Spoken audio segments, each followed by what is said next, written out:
Hello, and welcome everyone to What's Working in Enterprise B2B Marketing and how our team uses AI. We are so excited to have you here. Please take a moment to introduce yourself, say hi in the chat, say where you're dropping in from. We'll get started in a few minutes.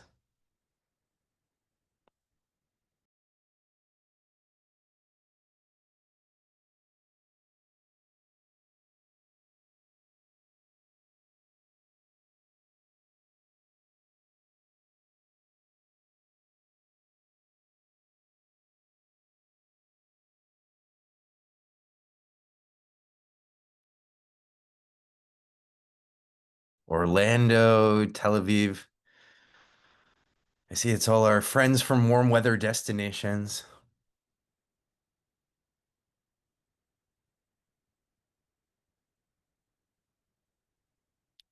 Welcome. If you're just joining us, thank you so much for joining What's Working in Enterprise B2B Marketing and how our team uses AI. We will get started in one moment.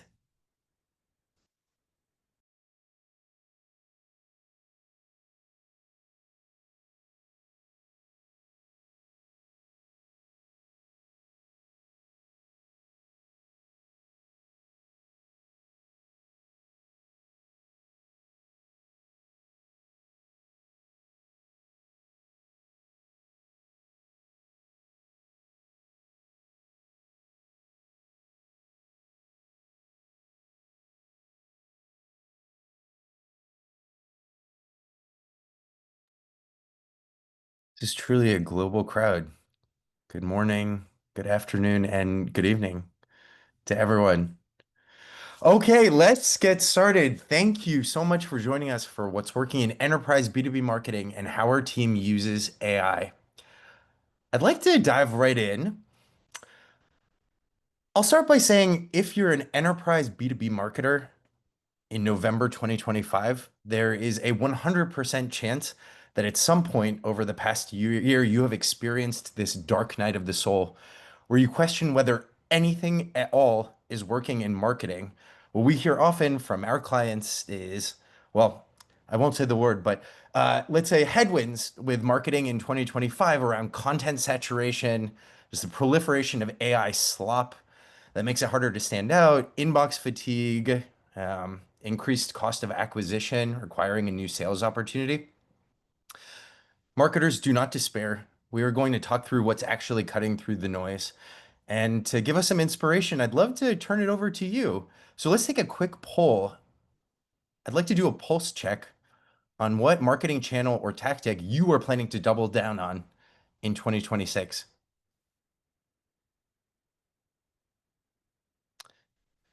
We've got some interesting candidates here. Gen AI engine optimization, the power of in-person events, community, B2B influencers, community, paid media ads. IDK, nothing's working is also a very legitimate response.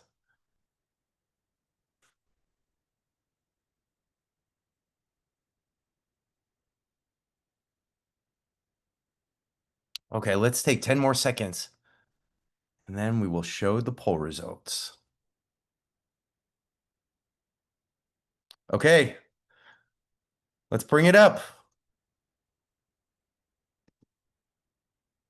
What are we saying? Wow, okay. This is great. Actually, less existential despair than I was imagining. I'm glad that being together has gotten our juices flowing already. Yeah, really interesting. So the single most invested channel in 2026 is in-person and events, closely followed by Gen AI engine optimization, and then a tie between community and I don't know. Let's leave marketing and go retire on the beach. Okay. Thank you all so much. Let's take a step back. I'd like to introduce you to us and tell you what we're doing here. Hello, my name is Jordan Elkind. I'm a managing director at Blue Seedling. Blue Seedling is a boutique marketing agency working with the world's fastest growing enterprise B2B startups and scale ups. We're lucky to work with some of the sharpest and fastest growing brands in the world, some of whom you may recognize. These companies are fortunate to be backed by incredible investors. And I'm really excited because today I am joined by not only some of my favorite people on the planet, but some of the best enterprise B2B marketers in the business. You'll hear from each and every one of them, from Neda Kivilis, our founder and CEO, Natali Morad, Ronnie Floman, and Tim Jung. They will take you behind the battle lines of enterprise B2B marketing on the brink of 2026. Before we get into the roadmap and agenda for today, let me just give you a little bit of housekeeping. Yes, the session is being recorded. We will send the recording after today's conversation. Along with the email where you get the recording, we will send a quick survey. Your feedback really matters. We use it to continue improving the content that we deliver to you. Finally, you're going to hear a lot from us, but these webinars are honestly way more fun when it's an interactive dialogue and two-way conversation. So please make healthy and liberal use of the Q&A and chat features to pepper our panelists with questions as they occur to you. Okay, so what's on the docket for today? We're going to start with 3 success stories from enterprise B2B marketing plays that are actually cutting through the noise today going into 2026. We'll hear from Natali about playing big and owning a category with community. We'll hear from Ronnie about creating events that become industry must-attends. We'll hear from Tim about how to shape and own your industry's conversation with smart data journalism and newsjacking. And then, as an extra holiday bonus for all of us who have been nice, not naughty this year, Neda will walk us through 5 ways that our team uses AI every day. So without further ado, let's hit the road. Natali, tell us about playing big and owning a category with community.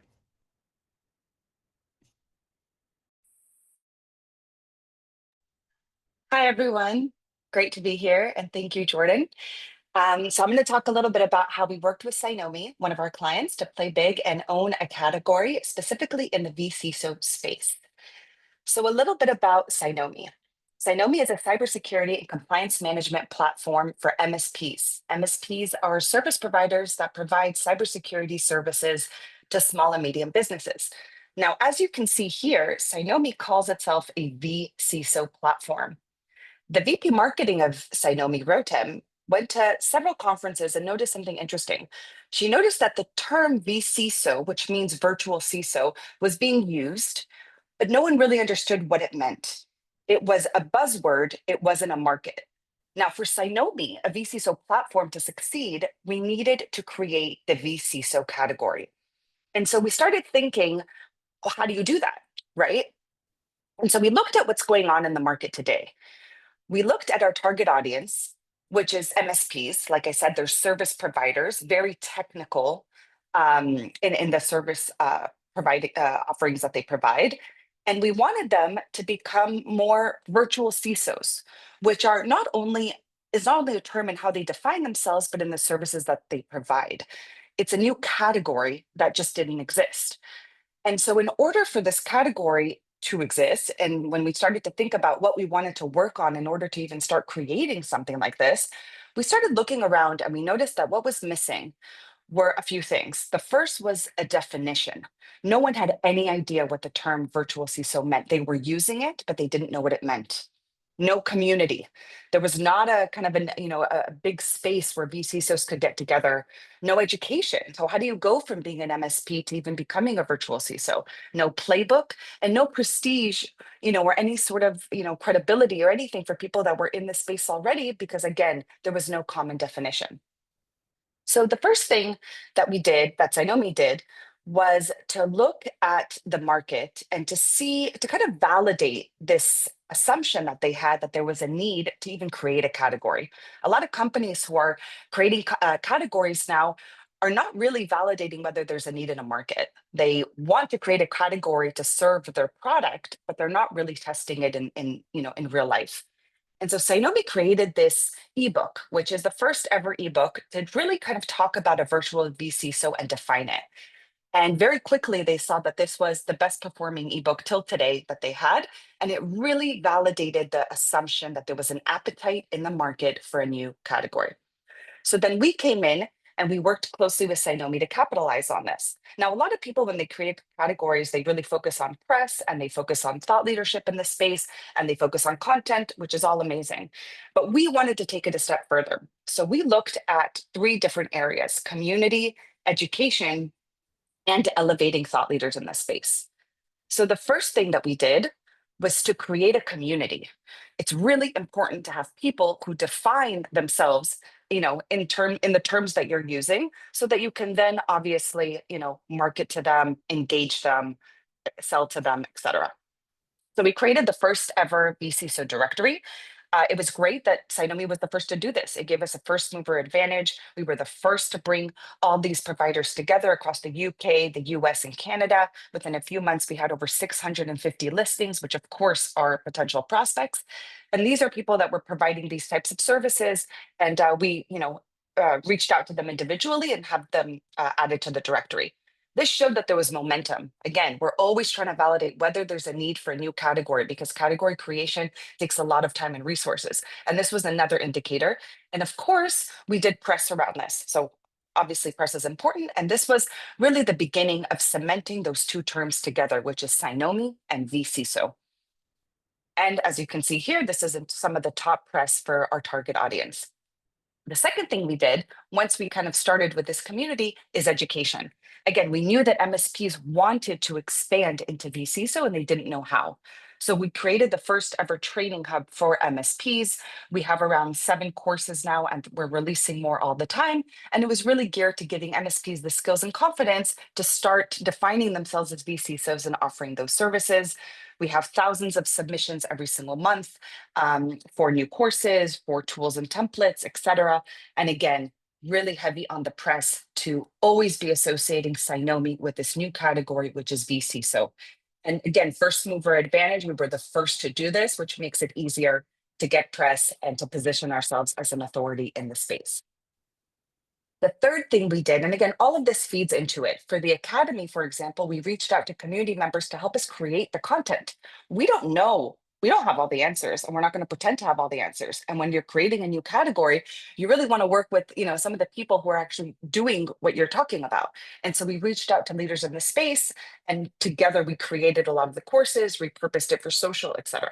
So to take that a step further, we really wanted to show to really elevate the leaders that we spoke to. So we did this in many different ways. One of the main ways was we did an interview series where we interviewed MSPs who are transitioning to vCISO services. We spoke to them, and one of the anecdotes that we have is that one of the clients of Cynomi was actually able to close a bigger deal with Cynomi because their boss saw them as a leader. They saw them in this interview space, and it elevated their position within the organization. We also did listicles highlighting the top 40, and this is a very engaged community. They're very hungry for recognition. They're very excited to share, and it goes both ways, right? We feature them and it gives them the credibility. They're more likely to share when it's, showcasing their successes. So this is a win-win kind of strategy. We had a lot of engagement on social, continuous engagement. And we continue to work with all these leaders whenever we're creating new content, webinars, guides. It's a big part of the strategy to create a category and to give us more credibility that we're not just creating the content ourselves, we're working with leaders in the space. Now, when we first started working with Cynomi, Rotem, the VP marketing, her goal was that when people think of vCISO, they think of Cynomi, and it's starting to happen. And this was a really good indicator that what we're doing is working, and obviously not a direct result, but exciting to share is that they were also able to raise money. And again, it's in this virtual CISO category. So what are some of the key takeaways? Number one, act like a leader before you are one. Play big. It means think about yourself as a market leader from the get-go. You're usually a small startup. You need to act like you're bigger than that in order to earn trust in the space that you're in. And so building a directory, building an academy, those things seem like things that established players do. Startups can also do it. And it'll really take you a long way to build that trust in the space you're in. educate before you sell. Category creation, a lot of it is about education. We knew MSPs wanted these skills and we really tapped into that. Elevate others. Again, the community is everything. We really want to give them the credibility and the recognition and the prestige that they deserve. Start small with the directory. It was started as a $600 project, and we tested to see if there was an appetite in the market for what we're building. And we did that with the first guide, and we did that with every single thing that we did. And number five is once you define those places where you have the most leverage, go big and own it. And as you can see here, as a final kind of, send off from Rotem, is that people know about Sinomi. We're in a leadership position. And of course, this really establishes a foundation to help with sales and growth and all of that. And that's it. Thank you. Natali, thank you so much. What an incredible story of accelerating and compressing the long process of building out a category, which historically has lasted years and cost tens of millions of dollars, into something really efficient. Ronnie, tell us about creating an event that becomes an industry must attend. I will. Thank you, Jordan. Thank you for having me. First of all, I have to take, my main takeaway from Natali is that people want to have the mic, and people in communities that you're selling to want to show what they do and be proud of that. And this is also the theme of this presentation, which is if they won't hand you the mic, build your own stage, creating company-owned events. I'll talk about the conflict first. Everybody wants to be a thought leader. Everybody wants to own the discussion, but doing this in real life is really, really super complex. Trade press in industries where they're prevalent seem to own a big list. Um, Usually with a really bad looking site, they want you to pay a lot of money for a webinar, and it's something that's not scalable and you don't own it. You keep saying, wow, if I could be that trade press. Customer events are great, but for a startup, they're difficult to do. You really don't know how many customers will join in an in-person event. Speaking ops is somewhere where you want to show off what you know. And webinars are great, but they're not scalable in that, you can do one maybe every month, every quarter, but they're difficult to get in as a consistent drum roll. Um, but what if you could own the media? So you could become some sort of trade press brand, and also make your customers known for what they do and own the category, kind of building on Natalie's presentation. And my answer is that you could do that. And I'll show you what it is, because nobody wants to keep posting in a LinkedIn echo chamber forever. You want to go out of that and look at owning a category event, just like trade press or a trade show owner would do. Let's look at what it takes. You could own the category leading event in your industry. Um, what would that mean? I'll take an example of Just, where I'll show you what we've done for them. They're in the chargeback space. There were no chargeback only events. When we started working with them, there were all kinds of fintech events focusing on other parts, but chargeback practitioners didn't have a dedicated place to show off what they're doing, and neither could the chargeback vendors and chargeback consultants do. Now, events, usually when you talk to a company, there's customer success, they're like, oh, this is going to cost so much, we're going to fly the customers, and sales don't know if the customers will join, etc. But if you start virtual, you can get a very fancy Zoom license and start there.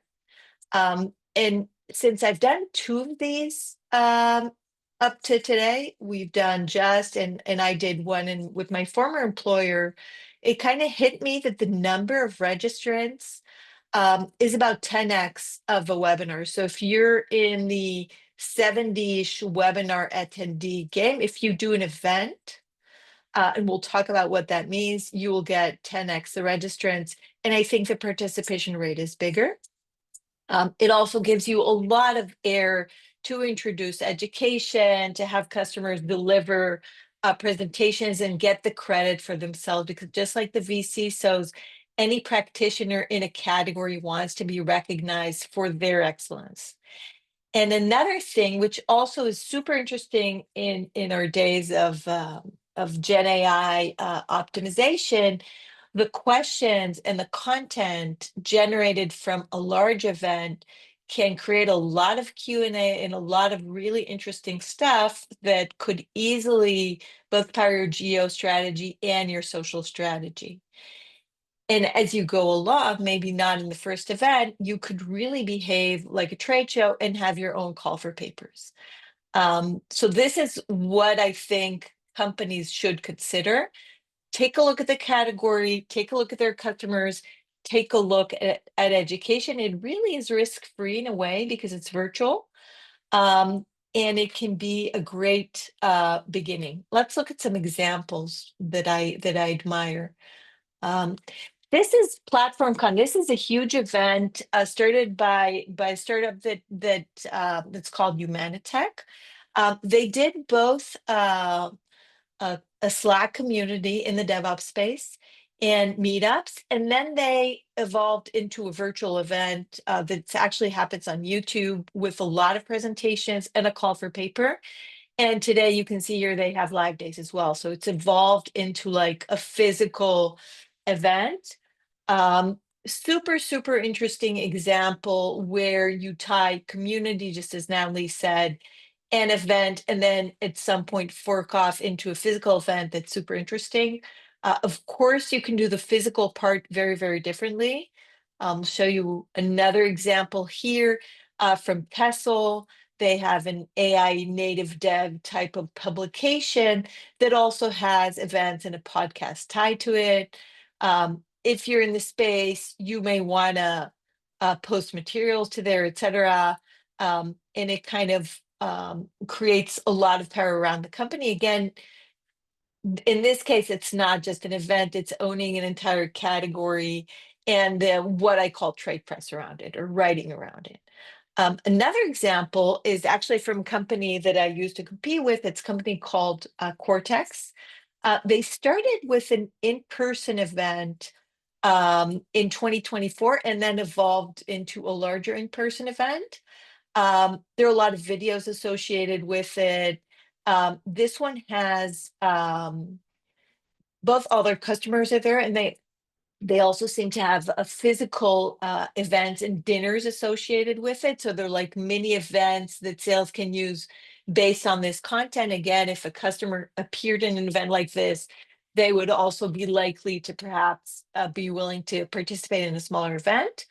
So they did kind of a roadshow for whoever was not able to be in New York, and kind of to show you how important that is for them. If their IDP concessions actually appear on their own website, so actually on their homepage.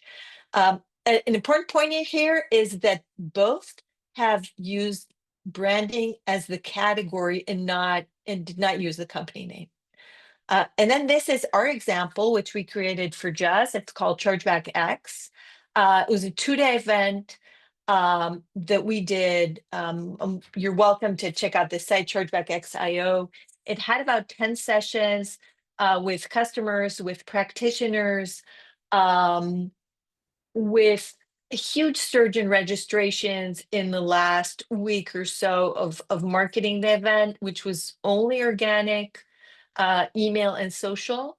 And a lot of interest because chargeback practitioners, people in the fintech space needed that education. And my favorite part was we had one customer in one session saying, I'm going to have all my team listen to the previous session because they need to learn. You can actually start quite small. So when I started scoping this out, I said, what if we just found 3 sessions or 4 sessions for the first day? As you market the event, people come knocking on your door and want to be part of the event, which is what happened. And we kept adding sessions and worrying about hours, etc. What are my takeaways? Own the category event before someone else does. So if you're in a category and it's new, you should do this move almost as the preemptive advantage. People are super interested in it, and use the category in separate branding that's not company branding to make it comfortable for people to join. Um, if you let customers in other places showcase what they're doing and what they're smart about, they will speak. They don't have to endorse you. They will end up endorsing you, but you don't have to get a hard endorsement. In my view, your next step is smallish physical events. But once I finish the first event, I would immediately schedule the next one. Um, Brand it and get a separate URL. I kind of spoke about that before.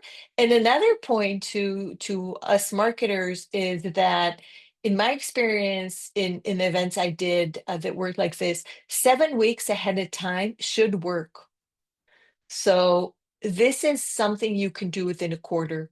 It's not a year-long plan. You need to know your space and you need to know the people in it, but it is worth it. And that's it. Thank you so much, Ronnie. Wow, what an incredible event. Also, like we've all heard of the rule of 40. Now we have the rule of seven. 7 weeks out is the sweet spot for beginning to promote events. Um, let's shift gears here a little bit. Tim, tell us about how to shape the conversation in your industry with data journalism and news checking. Absolutely. Thanks, Jordan. So let's talk about what's actually working in content right now, specifically data journalism in the age of AI and how Apiro used real data to create real buzz. So the challenge, we're all familiar with it. AI has made writing way too easy. If you look at your LinkedIn feed, I bet it looks a lot like this slide here. Maybe some of these things are interesting, not these specifically, but once you see 14 paragraphs of text or a pastel cartoonish image, it all tends to blur together. So the question is, how do you stand out? The answer hasn't changed in the past few years. It's always about sharing something unique and proprietary, something no one else has, and that includes AI. And the best part is that every company, especially SaaS companies, have it. It's stories rooted in their product data. It's what we call data-driven marketing or data journalism. Of course, the problem compared to AI is that it's much harder. It means asking your busy product team to do more. It requires some thoughtful framing. Data journalism used to be the gold standard for content that stands out, and it hasn't changed today, but it needs to be done at an exceptional level, and that's exactly what we'll go through. So, how Apiro executed this exact playbook, but now in the age of AI. So it started with Coinbase's CEO, who went on the record saying AI coding assistants are a must on a podcast. For Apiro, a platform that literally monitors code and identifies risk, it was an obvious opening into joining the conversation. Honestly, most marketers would probably be tempted to take the shortcut here, take the transcript of the podcast, drop it into ChatGPT, ask it to write a blog post, maybe a LinkedIn post, and call it a day. But Apiro took that extra step by actually pulling their real product data to see what was actually happening behind the scenes with AI coding assistants. And what they found was the headline. Developers ship code 4 times faster, but they also introduce 10 times more vulnerabilities. Timing was perfect, and now we, as the Apiro marketing team, needed to package it and publish it in a way that would actually generate buzz. So the process here, nothing groundbreaking for the most part. You see step 1 and step 3. That's your usual data journalism process. Apiro's data and research team pulled, cleaned, and validated the data. And then also the Blue Seedling marketing team, we packaged it into insights and distributed the content. The new part, and what's more interesting here, is what's sandwiched in between, and that's using AI to frame the data and shape it into a way that the journalist would actually want to cover this story. So for as much as I've been talking about all the problems that AI has caused with content, doesn't mean we recommend avoiding it completely. In fact, it can probably help your research pop even more if used properly. So how did we use AI? The first one here, we used it to find patterns in the data set that the team pulled, and the insight of 4 times faster, 10 times riskier was pulled with AI, and it became the headline almost verbatim. Another use case here, we used it to generate the graphs across the research. So you'll see the 2 examples, and also the rest from the blog came directly from AI. 90% of it anyways. We needed to just check the accuracy of the numbers, brand it, add the logo, but AI took care of the hard part. And the most interesting use case, in my opinion, was using AI to adjust the tone and readability. And I think it did a good job. Essentially, we prompted AI to write the story like a journalist, test its tone, readability, empathize with the audience, and it seems to have done the trick. So you'll see here highlighted one of the many instances where a journalist took the text that was completely generated by AI and used it in their own reporting. Of course, the most important part are the results. So outside of the 19 mentions in tier 1 and tier 2 tech publications, which isn't trivial, we actually had real tangible business impact. The first one being that we doubled the website traffic in the month of the launch. It even beat out the homepage. We also had record engagement from target account companies. And we also can't give away any numbers, but we had clear inbound influence. Marketing could point to pipeline impact from this single research alone. And of course, all of these results gave us the confidence to use it as a unified theme for follow-up content. So product launches, campaigns, thought leadership, all orbiting around this one insight. The key takeaways here is the fundamentals still work, and more than ever, they shine in the world of AI slop. You just have to make sure you do it well. Newsjacking, no surprise here, works, but asterisks, you should and have to bring substance. You can use AI to tell the story better, but it won't write it for you. Cross collaboration, like always, is the secret weapon, and one great insight can power a quarter of campaigns. So that's all for this section here. With that, I'll hand it back over to you, Jordan. Tim, thank you so much for literally providing the playbook for using AI to scale and amplify great insights.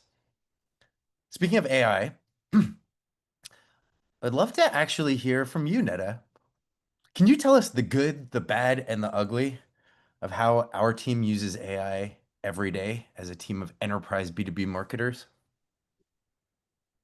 With pleasure, Jordan, and thank you so much, everyone, for joining today. I cannot be more excited to share with you how our team uses AI every day. And mind you, we're not AI consultants. We're a team of enterprise B2B marketers, just like many of you, and I'm going to show you the good, the bad, and the ugly of using AI in marketing. So we find value in AI across different domains with varying levels of success. It's been very successful for us for creating content across different mediums. We've seen moderate success for things like manipulating data and wrangling spreadsheets and doing light analytics. We haven't seen a ton of success just yet, even though we keep exploring doing actual automation. Frankly, we think the tools are not there yet, and the hype is way higher than reality. We do see value, and our team is using AI all day, every day, as a colleague or an intern or someone to share thoughts with and dilemmas and learn together and research together. And the one thing that's absolutely not happening at the moment is AI replacing human marketers. So our team of marketeers at Blue Seedling has been growing consistently over the past 3 years. And we firmly believe that currently the best setup is the best human talent plus AI. Okay, and with that, let's turn over to the actual AI use cases of how we use AI every day. And the first one is a fun one. We call it Babelfish, named after the Babelfish from the book The Hitchhiker's Guide to the Galaxy, where you would insert a small fish into your ear, and this fish would instantly translate any language into your language. At Blue Seedling, we're a global team, and I often have meetings and conversations in Hebrew. And sometimes I really wish to share the recording with a team member who does not speak Hebrew. So I want to show you what AI finally enabled us to do. And I'm going to play a short video clip. So pay attention. It's pretty short, but shows the magic. Here we go. צוות של 25 אנשים, גלובלי, remote. We are a team of 25 people, global, remote. So this is it, accent and all, and this has made a big difference for our global team. English-speaking team members now feel like they actually watch the actual meeting. And the thing is, the setup for this is not very complicated. So you can use any meeting recorder, you download the recorded file, you upload it into an AI video tool called 11 Labs, and you get the dubbed meeting file back. So if you're a global team, give it a try. It really elevates alignment and it makes the entire team feel bonded. All right, moving on. The next use case is a personal one, and I'm going to start with a confession. I've never been a great writer. I've always had ideas and strong opinions, but the act of getting the ideas out of my head and into a well-written content piece has always been challenging and time-consuming and frustrating for me. And as a result, I did not post it frequently on LinkedIn, even though as a marketer, I knew that it could be highly beneficial for me personally and also for Blue Seedling. All of that has changed when AI happened, and I'm going to show you my exact setup in a second. But right now, with my setup, my process has changed. And now every morning after my morning run, I sit, enjoy the view, and I share my ideas with AI, ChatGPT in this case, and I get posts that I post on LinkedIn. So here's a collection of my recent LinkedIn posts. I went from posting about once or twice every other week to posting 3 or 4 times a week. And we all know as marketeers, when you're very active on LinkedIn, good things happen. You get feedback and comments and also sales opportunities and new business. And maybe equally importantly, the process went from being a drag to a process where I feel creative and confident, and I'm actually looking forward to it every morning. So here's my setup. Now, granted, this took a while to create. It's not instantaneous. What I have is a ChatGPT project dedicated to my LinkedIn posts. I fed this project with hundreds of my historical LinkedIn posts with detailed instructions about my tone of voice, about me, about Blue Seedling. So after all of that, my process now is that I have an idea after my morning run, and I voice dictate this idea. I speak in very natural language, the same way I'm doing it now with all of you. And I get back instantaneously LinkedIn post copy that's 90% ready to post. I then use one of these tools for creating the images. I alternate between them, and voila, have my post. Pro tip, ChatGPT is also really good at creating LinkedIn carousels, which I had not created a single time in my life before that because I had no idea how. With ChatGPT, you just upload the images you want to use for the carousel and bam, you get a PDF with the LinkedIn carousel. So give it a shot. It's worth it. I also want to share that for content creation, we often use custom GPTs. These are great when you want multiple team members to use the same tool. So we have them for different content formats for different clients. And here's a real life success story. We set up a LinkedIn GPT for Dig Security, one of our clients, and that enabled two non-technical content marketers on our team create daily LinkedIn posts for Dig Security. And of course, when you post daily on LinkedIn, it makes you seem bigger than you are. It helps you cement your leadership position in your category. And it definitely contributed to Dig Security's amazing outcome and ultimate acquisition by Palo Alto Networks. All right, the next use case is more of advice for me to you. So Google has been pretty slow and awkward starting their AI journey, but boy, have they caught up. If you haven't tried them recently, you should give them another shot, especially if your company runs on Google and Gmail and Google Drive.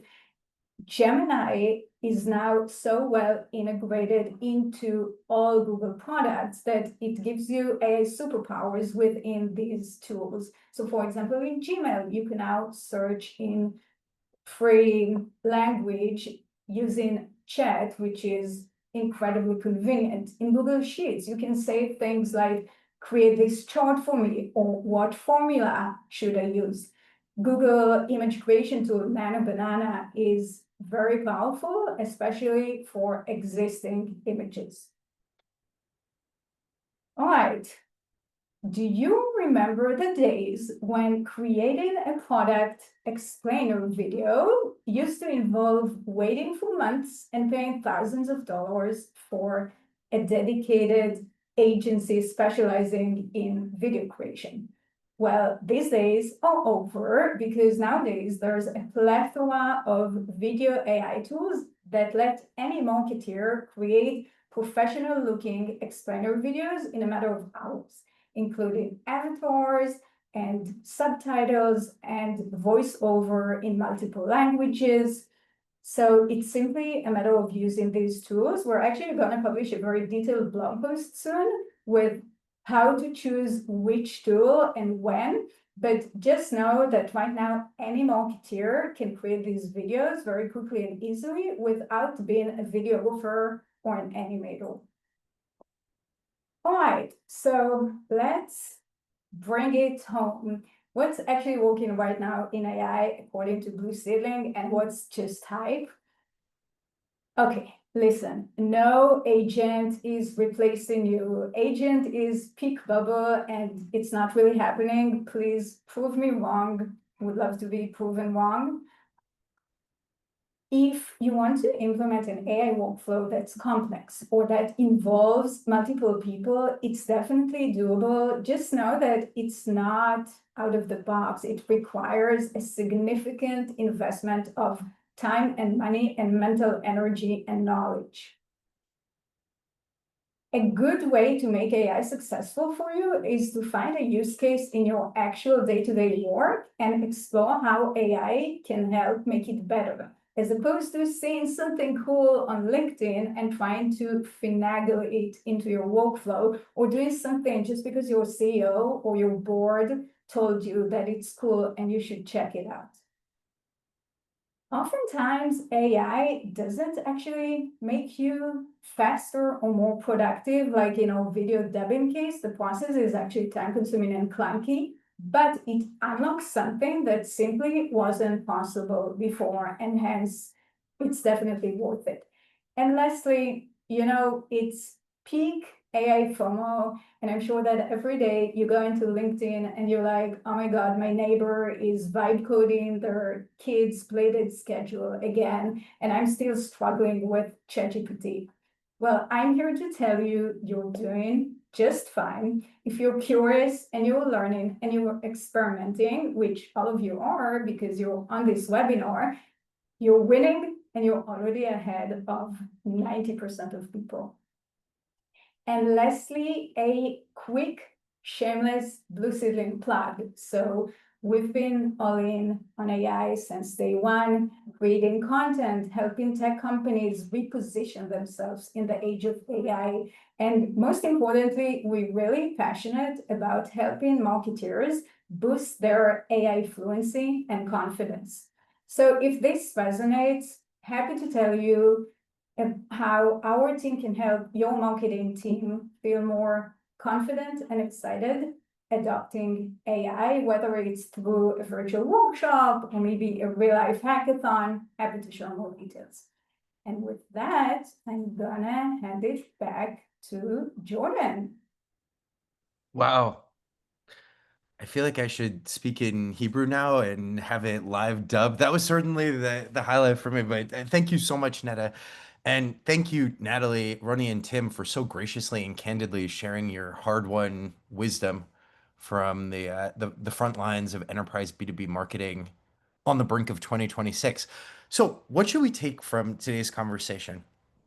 Well, let's start with the fact that the old playbook is dead. There is no playbook in 2026.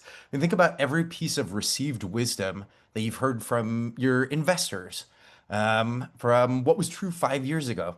And category creation takes years and costs tens of millions of dollars. There's no ROI in virtual events. You need a big budget and a long time frame to create an incredible explainer video. AI is upending all of these assumptions and rewriting the rules. And the teams that are winning are the ones that are confronting these conventional wisdom nuggets head on. Okay, so there's no playbook. Secondly, hand the mic to someone else. The most exciting success stories here are about elevating the voices of customers, industry leaders, or even the hidden insights from within your own data. In the era of AI, people are increasingly skeptical of anything that marketers have to say. And so the best antidote is simply highlighting the voices and perspective that nobody else has access to. Speaking of AI, the best results come from great ideas compounded, scaled, and amplified by AI. There's nothing that is replacing marketing expertise, instinct, the ability to identify a great story. But using AI smartly can help you shape, develop, and scale the stories that win. And finally, for better or for worse, and I certainly hope it's for better, the bar is higher for every team.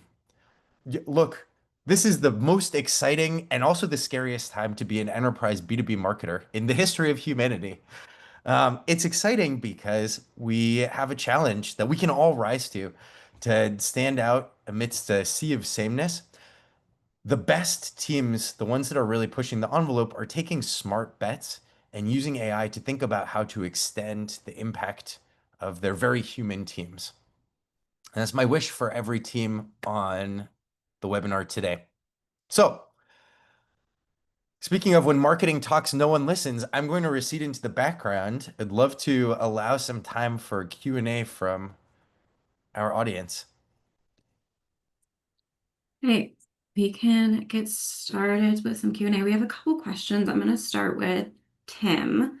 How do you know if your data is newsworthy? Yep, that is a great question. So, you know your data is newsworthy if it changes the conversation people are already having. Now, what that means is probably one of these three things. It answers a question that people in your industry are already debating. You're just joining an existing conversation. Maybe it's contrarian or surprising. And the last one is maybe it has consequences. It affects how teams work, what executives believe, how decisions get made. And the more boxes your data checks, the more newsworthy your content probably is. Thank you, Tim. I'm going to jump to a question for Natalie. Um, what does it actually take to build a category, and what gave Synomi the conviction to do that, and what was the right to figure out what the right approach was for them? So I think that more importantly than deciding, I, yes, I can tell you how the process of creating a category, but it's more about deciding whether to create a category or not. And I think that's where a lot of companies kind of make a mistake. We decided to create a category in Synomi because the market was kind of demanding, asking for a category. There was a real need in the market by MSPs to offer a specific type of service, to have a specific type of solution. We validated that need continuously with different guides and with the initial directory and things like that. And only when we saw that there was a real need and that people in the community were collaborative and interested in what we were offering, did we then take the steps of educating the market, creating a space for community, elevating people within. And the next step, definitely, based on what Ronnie said, would have been to create an industry leading event and really finding those gaps that you can leverage. But this really worked because there was a need. And I think a lot of companies jump straight into category creation when there isn't actually a need in the market and when there's no real awareness of even the specific problem that they're solving, and or they're dealing with customers and a market with like very rigid budget lines for very specific categories. And then, they're trying to push something where it's just there's not an appetite for it yet. So I think that's why it worked really well with Synomi. Yeah, I agree with that. And I think that leads really well into kind of our next question that we received, which is for Roni on making sure that you know kind of what the risks and how to de-risk the effort and then the investment of going into a virtual conference. So how do you go about like making sure that your client understands the risk and then making sure that there isn't as much risk for them? The magic of any webinar platform is that no one knows how many people are in the webinar, and the same applies to a virtual conference. So that's the first risk. There's no reputational risk, and it's important to remember that. Um, and I think if you talk about cost wise or energy to brand a Chargeback X or any such event, put it on a website. It's getting easier and cheaper to do. Um, and I think I would, instead of thinking about de-risking, I would be thinking about stuff you could not do otherwise. You could probably not get uh 3, 10 customers share their experience in a very educational and open dialogue if you don't do an event like that. So I think the risk reward profile does is the correct one. There's hardly any risk. One thing I would love to do is actually pull from Tim's idea and kind of marry the virtual event with data journalism. So maybe do like a report based on the company's data and an event. So you could even augment it more. But I did not do it yet. I still have to experiment with that. Thank you, Roni. We have a question around concrete examples of companies that are nailing event marketing today, and what makes them stand out. And I'm going to open it up to you guys to share as well, but I want to start with one example of a client that we're currently working with, Stravito, who recently did a series of events where they focused on a personas launch, a very cool tool that they just launched, and had a fun experiment with their events where they did a Lego activation where people could build their own personas at the booth. And that gave an opportunity to share what the tool was, how people could integrate it into their existing campaigns, and pull it into a real life example, a tangible example, and give people a hands-on interaction with that. I'm going to open it up to our panel here and see, do you guys have any other examples of event marketing that is working really well?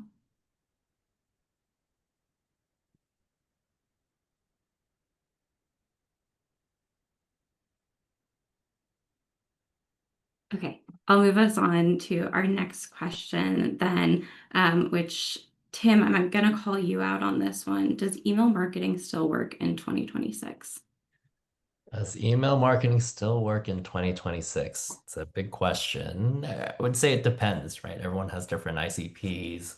Everyone is targeting different types of companies. So that's sort of the get out of jail free card answer here. But Ronnie, I know you used email marketing quite a bit for Chargeback X. What was your experience there? When in this scenario of you being the trade press or the trade show provider, you will get registrations. You will get hundreds of registrations if you use your email marketing to invite people to good events. And if your customers speak there, you're probably going to generate the best event for yourself for that year.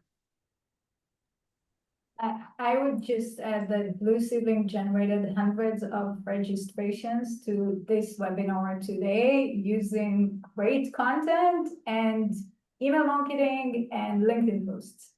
So the two biggest channels, only channels, were email and content. We did not pay a cent to get any of you to join today. So I'm still an email fangirl, even heading into 2026. As always, you need good content and you need to know who your audience is. Thank you, Netta. I think that's a great way to close this out. Jordan, I'm going to hand it back off to you to wrap us up. Amazing. Thank you all so much once again for joining us for today's webinar session. It was really a pleasure having you. Appreciate the amazing questions and dialogue. Quick housekeeping reminder, you'll receive an email with a link to the recording of today's webinar, along with a survey inviting you to offer your thoughts. We greatly appreciate your feedback. We take it to heart, and we will use it to continue delivering the highest quality content possible to you, our community of enterprise B2B marketers worldwide. With that, I will wish you a happy Thanksgiving. If you're celebrating, happy holidays. And here's to a strong closeout of Q4.